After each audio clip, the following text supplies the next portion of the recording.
Welcome to Civics in a Year, the podcast that makes civic literacy fast, accessible, and surprisingly engaging.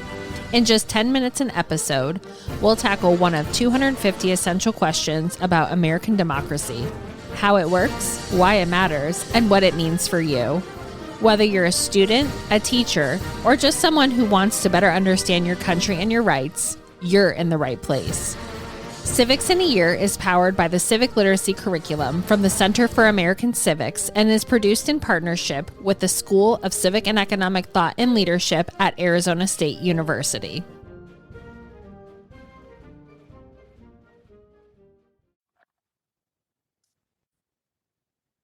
Welcome back to Civics in a Year. We have Dr. Carrese back with us, and today we are talking about the Enlightenment and how those ideas influence the Constitution. So, Dr. Carrese, can you let us know what Enlightenment ideas influenced our Constitution? Thank you, Liz. Another great question. The short answer is several Enlightenment ideas from several philosophers or sources, and I'll mention four big ones to start. But first, let's step back. What are we talking about? What is the Enlightenment? So scholars refer to the Enlightenment as a period in modern philosophy, roughly in the 17th and 18th centuries, that is defined by a new and particularly rational approach to philosophy, seeking the truth, not according to looking backward, traditional sources, let's say Greek and Roman and Christian medieval sources, but thinking afresh and thinking independently.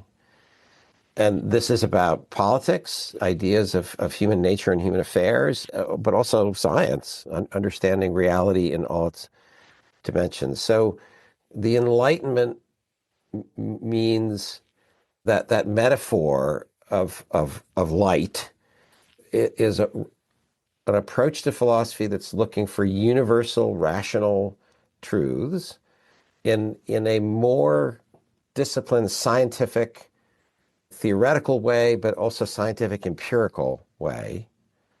And that means less emphasis on religion and religious authority and tradition. So there's some tension here between Christianity and this new philosophical way of thinking, the Enlightenment. And the metaphor also means it's for the people in a way, to enlighten the people, not just the philosophers. And all of that blend, especially the tension with religious belief and with tradition, and that it's got something of a democratic element to it for all the people. Enlightenment philosophy is often referred to as humanistic. Now, you could say the Renaissance is humanistic as well, but this is another step in that direction because it's very clearly the Enlightenment is for a broader set of people. Okay, so that's my working definition for our discussion of the Enlightenment. What does this mean for the Constitution? Here are four big ideas of Enlightenment philosophy, Enlightenment philosophers for the Constitution. First, that you should have written constitutions. We kind of take this for granted. This is definitely coming from John Locke, English philosopher, but also from the French philosopher we've talked about a few times, Montesquieu, who's not as emphatic about the writtenness as Locke is, but he shapes the American thinking by writing a study of the English Constitution in his book, The Spirit of Laws. It's in book 11, that ends up being very, very influential. It's like a that's not written down, right? The English Constitution is not written. Okay, so you're reminding me, right? That's the challenge. Okay. The English Constitution is partly written and partly unwritten. Okay. So, Magna Carta is cited from the 13th century and the English Bill of Rights in 1688. But there are parts of it that are really unwritten and Parliament can change it. And so this idea, especially from Locke, you need to write down the fundamental laws in one place. And then Montesquieu provides a summary outline of the structure, but also the spirit of the English Constitution. And that's very influential for the Americans. And in a way, they get the ambition. We can do this. We can write a short constitution that captures this separation of powers idea especially that Montesquieu has. Okay, so why have constitutions? That's a big idea. And written constitutions. These are ideas coming from the Enlightenment. Why? To secure rights of individuals. So the Declaration standing behind the Constitution, which we've talked about for many of these episodes. Why have constitutions? Why have written constitutions? To secure rights of individuals, to secure the rule of law. So again, this reflects the Enlightenment. We're going to have a more rational, explicitly rational, and more egalitarian approach to philosophy to secure the rights of everybody and the rule of law for everybody. We're going to write this. We're going to have a constitution. We're going to write it down. Third, again, constitution has to have the right structure. That flows from the first 2 points. And especially here, Montesquieu becomes influential, that a more complex structure is good. Because human nature is complicated, human affairs are complicated. We need a complex system of laws, a constitution, to do right by this objective of securing rights for all individuals equally. Thus, my first example of structure, separation of powers, distribution of powers, as Montesquieu calls it.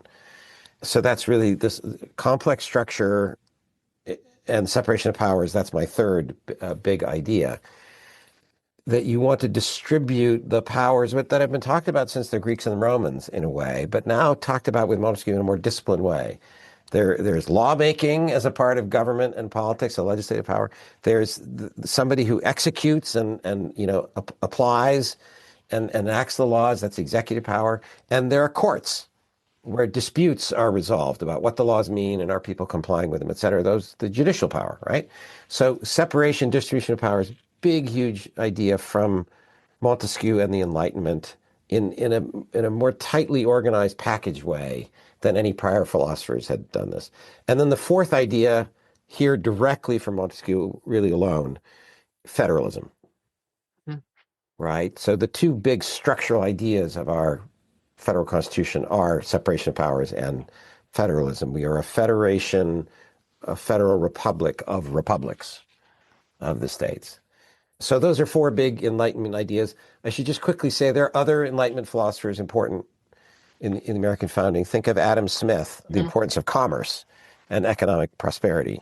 David Hume, another Scottish philosopher, teaching many leading founders, maybe especially James Madison, about how laws and institutions need to realistically deal with the passions and the interests that human beings have in free politics. So there's a phrase for you. The Scottish Enlightenment is itself a kind of general movement. Smith and Hume are listed as being in the Scottish Enlightenment. William Blackstone, an English jurist, can really be called an English philosopher, and his commentaries on the laws of England, which published in the last part of the 1760s, are very influential in America. And he is very influenced by Locke and by Montesquieu. So there are other names we could mention, but the shorthand is that Locke and Montesquieu are most directly influencing the Constitution, and of those two, it's really the Frenchman Montesquieu most influential. So if these philosophers of the Enlightenment were so influential on the Constitution, would that make the American Constitution, like for its time, very modern, very rational document and political experiment?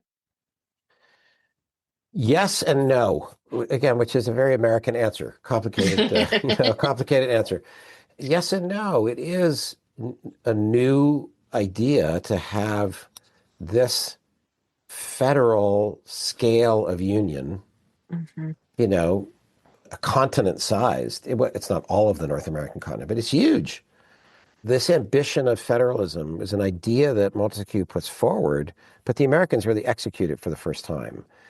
And having this written constitution in this kind of detail, capturing the federalism principle and the separation of powers principle, that's never really been done before, as far as we know, in human history. So there are new and rational and modern Enlightenment dimensions. But on the other hand, there are scholars who refer to the Enlightenment having two dimensions to it, a more radical dimension and more moderate dimension. And so here I'm stepping into academic controversy, and I'm putting my chips down on the view that the American constitutional experiment in government, even from the Declaration, but definitely the 1787 Constitution, reflects the moderate Enlightenment. So the shorthand way to think about this is not long after our revolution, and constitution building, there's a French Revolution. Think about the difference between the French Revolution and its consequences on the one hand, and the American Revolution and its consequences on the other. I forgot how many constitutions and republics the French have had since 1789. It's I lose track, right? It's 5 or 6 or something like that, right? The French Revolution was radical, right? Mm-hmm. We're going to wipe away all the traces of the ancient monarchy and the established church. They established the year 0 as a new calendar, you know. So that's the radical Enlightenment showing Mm-hmm. itself, or even a way the post-Enlightenment. The American moderate Enlightenment is what do I mean by the moderate Enlightenment? Montesquieu is the embodiment of it. A philosophy that is new in this Enlightenment way, but is more open to ideas from Greek and Roman classical philosophy that can be brought into the modern world and help the modern world. More friendly to ideas from the medieval Christian period that we need to, not go in the most radical direction that some Enlightenment philosophers are going. So the moderate Enlightenment, Montesquieu, and the American, think of the complexity of the Declaration and the complexity of the Constitution. More open to understanding human nature as itself open to and influenced by religion, especially Christianity. Understanding that politics is shaped by history and by culture, not only by new philosophical ideas and by written laws and institutions. So Montesquieu and the Scottish Enlightenment are more moderate in this way. Another word for moderate might be, complex. And that means that we have to have the right thing, the right conception of the Enlightenment and the right kind of dimension of the Enlightenment in mind when we think about American politics. Another way of putting this is, is the Enlightenment the only influence on America from the Declaration of Independence forward? And I think it's, a reasonable answer. Everyone can think about it and some can disagree with me. No. And if you read Tocqueville in Democracy in America 40 years later, he's saying, no, the Enlightenment is not the only influence. Christianity is a fundamental influence on America. And we know this from the time of the American Revolution and the constitutional debates. The Bible is cited more than any of these Enlightenment philosophers in newspapers and in public debate, right? Christianity is more important. And then the common law, right? The bulk of the Declaration is the common law. The Constitution is very much a common law document blended with Enlightenment ideas and philosophies. And then a third element, very much in the spirit of Montesquieu, is our own history and our own practice. We've been governing ourselves as colonies. That's why the imperial crisis happens, and from the 1760s onward. The Americans over here saying, "Excuse me, London, what are you doing over here, bossing us around and telling us this way? You haven't done this for a long time." There have been earlier attempts, but the Americans had brushed them back. And so this is how we define ourselves. We have been doing this self-government thing under the common law, respecting the king, but this is our practice. This is our history. This is the common law constitutionalism we've been living under. So that's very much under Montesquieu and the modern Enlightenment, that the history and culture of a people really does matter. So is it fair to say that the deeper a student, a citizen wants to dig into the Constitution, the more they're going to have to study some of these philosophers that you've talked about kind of directly? Yes, these philosophers and these other sources like the common law I mentioned, and Tocqueville's a wonderful guide for helping us to think about religion and its influence on the American Constitution, American constitutionalism broadly, but more narrowly on the philosophers. Think of the Federalist, Publius, right? We've talked about this before. Hamilton, then organizing Madison and Jay, they have to up their game because the Anti-Federalists have some pretty serious, thoughtful criticisms. And what do they do in the Federalists? They cite philosophers. They cite Montesquieu more and Blackstone more than they do Locke, and they never cite Hobbes and Machiavelli. But they cite works of philosophy, and they cite classical Greek and Roman authors and Greek and Roman history, right? And the Supreme Court to this day cites the Federalist and cites Publius when they're looking for, arguing with each other, justices on the court. Well, what does this clause of the Constitution mean? What did it mean at the time that the Constitution was proposed and ratified? And certainly the Supreme Court cites Blackstone and Yes. his view, a kind of somewhat modernized common law from the 1760s. So yes, if you really want to be serious as a citizen of your state constitution, of the federal constitution, you do need to dig more deeply into some of these particular philosophers and sources and arguments. There's a larger point here, which is the Constitution, love it or not, is a carefully structured, carefully argued, rational document and achievement, an experiment in government.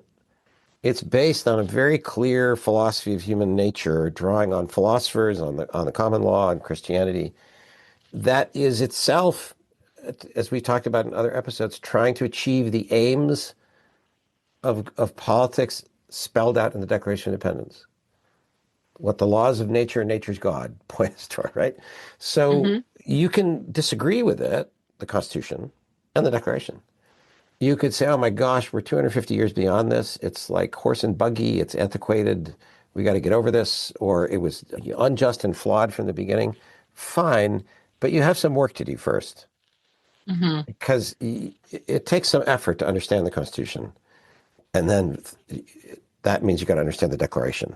And that means you've got to understand some Enlightenment philosophers and the common law and Christianity and its influence on American republicanism and self-government. So now we're into history, into culture. And so you have some to be self-respecting as a critic of the Declaration of the Constitution. You have to show that you've done some homework. Yes. Because reason and argument are the source of our form of government, as well as what this form of government is expecting us to do: reason with each other, argue, and disagree with each other. And I appreciate that you bring that up. And we talked about this when we talked about the Federalists and Anti-Federalists and having those reasoned debates, because I know for me as a student of this and also somebody who teaches it, the more I learn about these philosophers, the more the Declaration makes sense, the more the Constitution makes sense, and I understand things and can have these conversations. And, you're really good in these podcasts about saying, like, some might disagree with me, but here's my rationale. And those things are so important. And I think Dr. Carrese, this is why we do what we do, right? Because it's interesting, because we don't want it to be, well, it's 250 years, it's horse and buggy. No, these ideas are kind of timeless. So Dr. Carrese, as always, thank you so much for your expertise in this. And I look forward to our next episode. Thank you very much, Liz. Thanks for joining us on another episode of Civics in a Year. If you enjoyed this episode, be sure to subscribe and share it with someone who cares about a constitutional republic as much as you do. For more episodes, resources, and updates, follow us on social media or visit us at civics.asu.edu. Make sure to check out the show notes for any relevant links. Special thanks to the United States Marine Band for their performance of the Stars and Stripes Forever. Let's keep building a stronger constitutional republic, one episode at a time.